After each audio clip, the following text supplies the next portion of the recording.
inscritos no canal. É de Carlos Santos. Estamos aqui novamente com uma nova série que é Os Pré-Reformadores. Muitos pensam que a reforma protestante começaram já com Martim Lutero, mas antes disso teve muitos lutadores pela palavra do Senhor. Entre eles foi o John Wycliffe e agora o John Hus. Vamos falar um pouco sobre a história desse homem temente a Deus. História de vida de John Hus. Foi um dos precursores da reforma. John Hus, na Tchecoslováquia, propôs a reforma à Igreja Romana na Boêmia, ensinando que o papado não tinha nenhuma autoridade de oferecer a remissão dos pecados através da venda de indulgências. Vamos continuar um pouquinho contando a história desse homem temente a Deus. A vida, a morte e a teologia de John Hus. Nascimento, provavelmente em 1369. Local vilarejo de Hrustnice, sul da Boêmia, na atual Tchecoslováquia. Data da morte, 1415.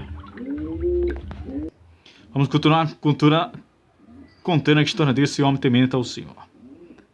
John Hus, que nasceu provavelmente em 1369, foi um homem de origem simples, nasceu no vilarejo de Hrustnice, sul da Boêmia. Seus pais eram camponeses. Sua mãe, muito religiosa, quis que o filho fosse sacerdote. Mais tarde, Hus admitiu ter iniciado a carreira religiosa pelo dinheiro e prestígio que ela dava. Mas seu interesse por Deus veio quando ele começou a estudar mais profundamente. Hus não foi um aluno brilhante, mas parecia determinado a estudar e crescer. Assim, formou-se na universidade, tornou-se mestre e dirigente da Capela de Belém, em Praga, cidade importante em seu país.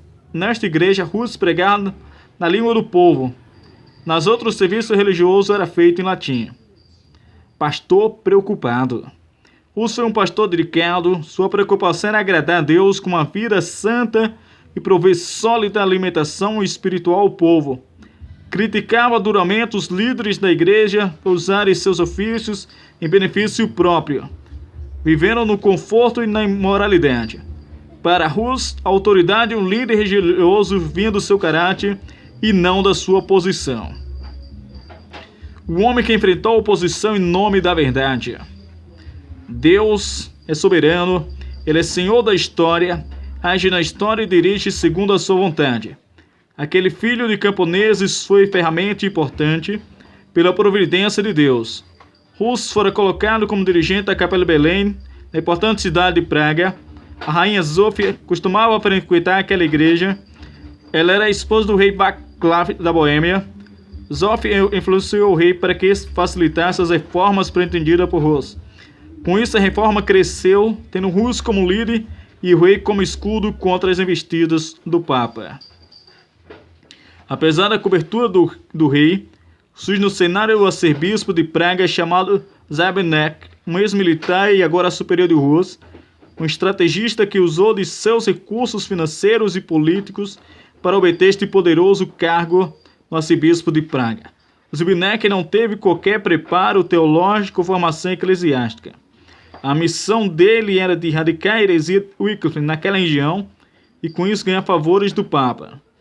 Zabenek tornou-se grande inimigo da causa reformista de Hus. Radicalismo ou fidelidade a Deus? Hus, influenciado pelos escritos de John Wycliffe, tornava-se cada vez mais um apaixonado pela reforma da Igreja de Jesus Cristo. Começa então a andar em terreno perigoso. Em 1405, declara que a suposta aparição do sangue de Cristo nos elementos da comunhão não passava de embuste. Em seus sermões, condenava o pecado dos padres, bispos e arcebispos. Declarava que os crentes tinham o mesmo direito que os sacerdotes de participarem do cálice na ceia, e não somente do pão, e ridicularizava o pretenso poder dos sacerdotes de conceder o Espírito Santo à pessoa ou mandarem-na para o inferno.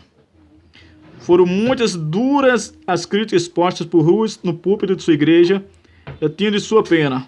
Hus via a Igreja de Cristo em uma situação de calamidade e não pôde conter de tantas irregularidades. o arcebispo Zamenhof passou a enviar espias à igreja de Rus para ouvir seus sermões. Rus sabia disso, mas não se intimidava. Com a força do Espírito de Deus, Rus tornou-se um gigante em plena Idade Média. Rus enfrentou o poder corrupto dentro de sua própria igreja e não temeu. Seu único temor era reservado àquele que é Senhor da igreja e da história. Ao contestarmos isso, podemos perceber quão omissos somos nós hoje, diante da corrupção, da violência e injustiça que verificamos em nossos dias.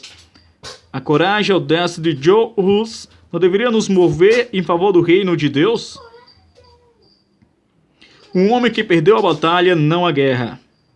Rus recebeu ordens do próprio Papa para se calar, mas não se calou. Em 1412, o Papa João XIII proclamou uma cruzada contra o rei Nápoles, que tornara-se rebelde. Para levantar fundos contra a guerra, o Papa instituiu a venda de indulgências, em larga escala por todo o Império. Rus ficou horrorizado com isso e declarou: mesmo que o fogo para queimar o meu corpo seja colocado diante dos meus olhos, eu não obedecerei. E ainda diante de grande pressão declarou: ficarei em silêncio. Deus não permita, ai de mim se me calar.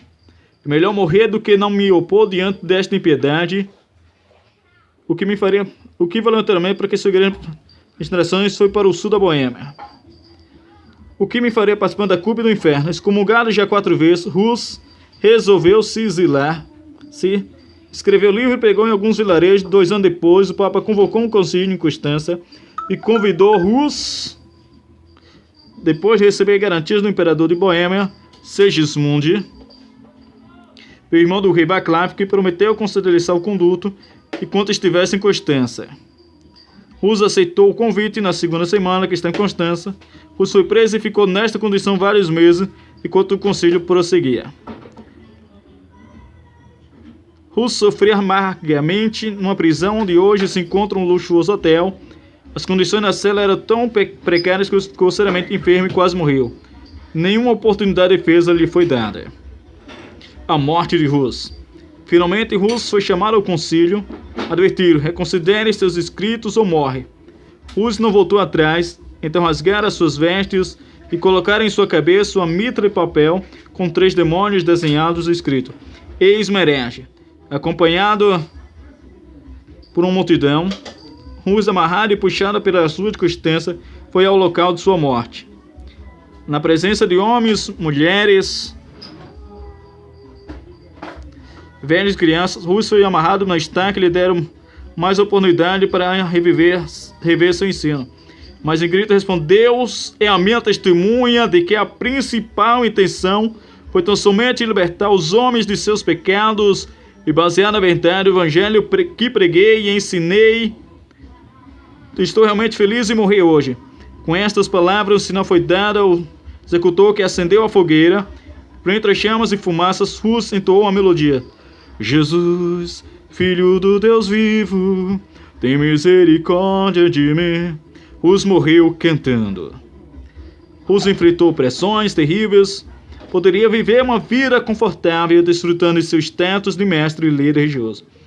Mas com Moisés, preferiu ser maltratado e sofreu os prazeres transitórios do pecado, quando considerou o opróbrio de Cristo por maiores riquezas do que os tesouros do Egito, porque contemplava o galardão. Confiram Hebreus capítulo 11, versículo 25 e 26. Muito obrigado a todos que viram esse vídeo. Curtam, compartilhem nas redes sociais e para que possam aprender mais sobre esse homem temente ao Senhor, o pré-reformador Joe Rus. Um grande abraço para todos.